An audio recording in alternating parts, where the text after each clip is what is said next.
안녕하세요 젤리니 여러분, 제이제이입니다. 오늘은 제가 오랜만에 젤리니 분들에게 좀 개인적으로 하고 싶었던 이야기가 있어서 이렇게 카메라를 켜게 되었어요.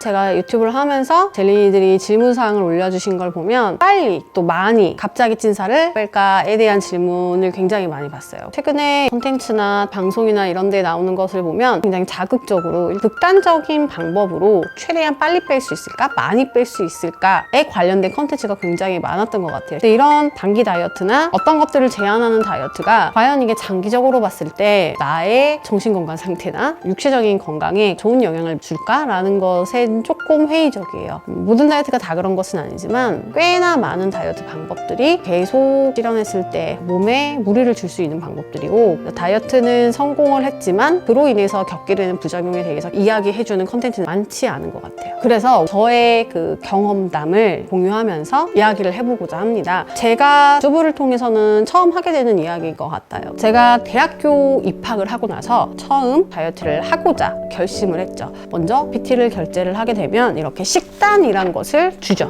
선생님이. 그때 저는 아무런 사전 정보가 없는 백지 상태였어요. 딱 식단을 받아봤는데 뭐뭐뭐뭐 먹으래요. 그래서 저는 그거를 정말 똑같이 따라 했어요. 원래 그렇게 먹는 거라고 생각을 해서 무염분을 기본 베이스로 인위적인 염분을 첨가하지 않았었고, 그렇게 한 1개월에서 2개월 정도를 하고 인바디를 체크를 했었는데 살이 빠진 거예요. 와, 이렇게 하니까 체지방이 빠지는구나, 여기 재미를 느꼈죠. 여기 더 욕심이 났어요. 식단에 있는 염분은 점점 더 빠졌죠. 아침에 일어나서 보통은 닭가슴살과 이런 야채를 많이 넣고 샌드위치를 먹었었고, 점심에 한 끼는 단호박을 쪄서 그 안에 가른 소고기를 꾹 채워서 그대로 전자레인지에 쪄서 먹었어요. 그건 따로 간을 하지 않았었고, 저녁은 양상추 그리고 닭가슴살 이렇게만 먹었던 것 같아요. 나중에는 소스를 다 제외하고 생야채랑 이제 생닭가슴살을 먹었었죠. 어느 순간까지는 체지방이 굉장히 잘 빠졌어요. 그런데 한 3개월 정도 지나고 나니까 인바디 체크를 하는데 체지방이 쭉쭉쭉쭉 줄어들지가 않고 떨어질까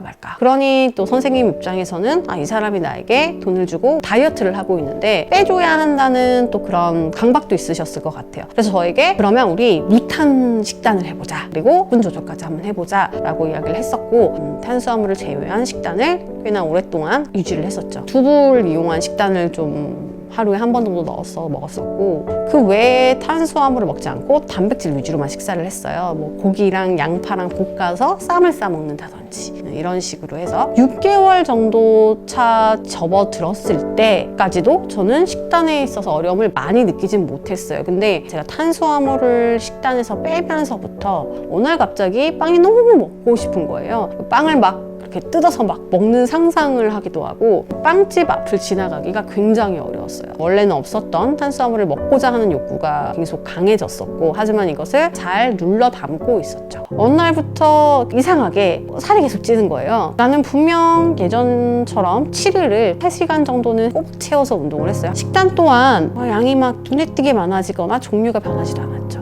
이 정도면은 살이 계속 빠져야 되는데 도저히 살이 찌는 게 이해가 가지 않는다. 주변의 다른 트레이너 분들에게도 체크를 받았어요. 유산소를 더 해봐라, 뭐 이런 여러 가지 처방을 받고, 또 헬스 끝나고 스피닝도 해보고 주말에 막 등산도 가보고 했지만 오히려 체지방이 계속 점진적으로 늘어나는 거예요. 그리고 몸이 굉장히 피곤했어요. 아무래도 이상하다, 병원에 가서 한번 검사를 받아볼까? 처음으로 이제 혈액 검사를 했어요. 뭐 아니나 다를까 갑상선 수치가 저하가 되어 있고, 갑상선 저하가 되면 어떤 노력을 한다 해도 살이 점진적으로 찔 수밖에 없어요. 호르몬의 문제이다 보니까. 하지만 이제 의사 선생님의 말로는 나의 갑상선 수치가 떨어졌긴 하지만 경계성이라서 이것 때문만에 살이 마구 많이 찔 것 같지는 않다. 다양한 뭐 자율신경계 검사, 영양 검사 이런 것들 몇 가지를 좀 해봤더니 스트레스 호르몬 검사에서 일반 성인 여성 기준의 8배 이상 더 높은 수치가 발견되었다고 하더라고요. 선생님이 뭐를 하길래 이렇게 이 나이에 스트레스를 많이 받냐, 이로 인해서 갑상선도 문제가 생기는 것이고 만성 피로나 면역력에도 문제가 생긴 것 같다라고 이야기를 해주셨어요. 그리고 더불어서 했던 이야기는 스트레스가 계속 이렇게 몸에 많아지면 아무리 다이어트를 한다고 하더라도 섭취한 음식이 체지방으로 갈 확률이 굉장히 높아진다. 그렇기 때문에 다이어트가 더 어려워지고 살이 찔 것이다 라고 이야기를 했어요. 그래서 그렇게 스트레스 받는다고 생각을 못 했었는데 내 몸에서는 굉장히 많은 스트레스를 받아왔다. 왔던 거였어요. 어떤 날은 너무 빵이 먹고 싶으니까 한 봉지를 사서 그냥 이렇게 먹고 다 뱉었어요. 키우고 싶진 않았죠. 살이 찌니까. 우리가 이거를 흔히 말해서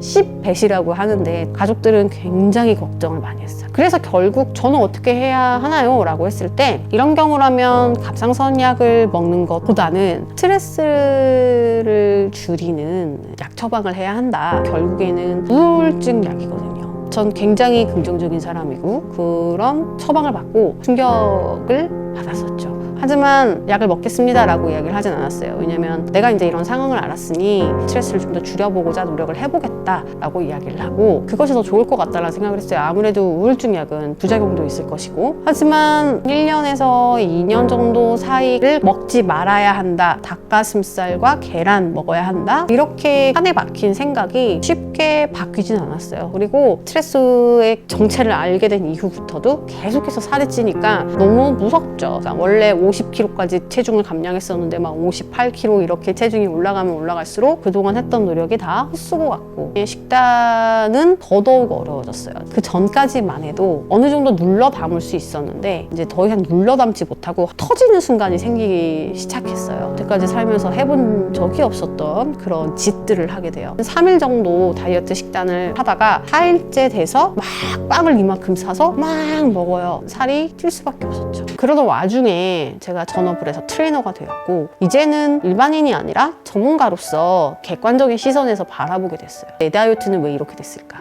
다른 사람들은 살도 잘 빼고 하는데 나의 의지력 문제인 건가? 아니면 내 몸의 문제인 건가? 고민도 많이 하고 폭식과 과식과 이런 것들에 대한 책도 좀 많이 찾아보고 또 다이어트를 하면서 멘탈 관리나 심리적인 부분에 대해서도 많이 찾아봤어요. 그러면서 알게 된 사실은 그 전에 굉장히 타이트하게 했던 탄수화물을 초절제하고 나트륨을 먹지 않았고 일반적인 식이를 전혀 입에 대지 않고 인바디 재기 전날 물도 한 모금 안 마셨어요. 그러니까 이런 식단을 계속 하는 것이 우리 무의식 중에 굉장히 많은 스트레스를 쌓이게 만들고 이것들이 나중에 걷잡을 수 없을 정도로 나오게 될 것이다 라는 것들을 알게 되었고 일상생활이 가능한 범위 내에서 다이어트를 천천히 다시 시작하자 라고 생각을 하게 되었죠. 그때부터는 욕심을 내지 않았죠. 먹고 싶은 생각이 나는 음식을 양을 좀 줄여서 먹고 식탐을 버리게끔 하는 것을 첫 번째 목표로 삼았죠. 저는 항상 아침에 삐끗하게 되면 그날 저녁까지 내가 먹을 수 있는 최대한의 모든 양을 다 먹으려고 노력했어요. 다 망쳐버리고 그냥 내일부터 다시 시작하면 돼 라고 생각했던 잘못된 것들을 좀 내려놓기 시작하면서 희한하게도 살이 빠지기 시작했죠. 그 이후부터는 여러분들이 알고 있는 저의 다이어트 루틴과 동일해요.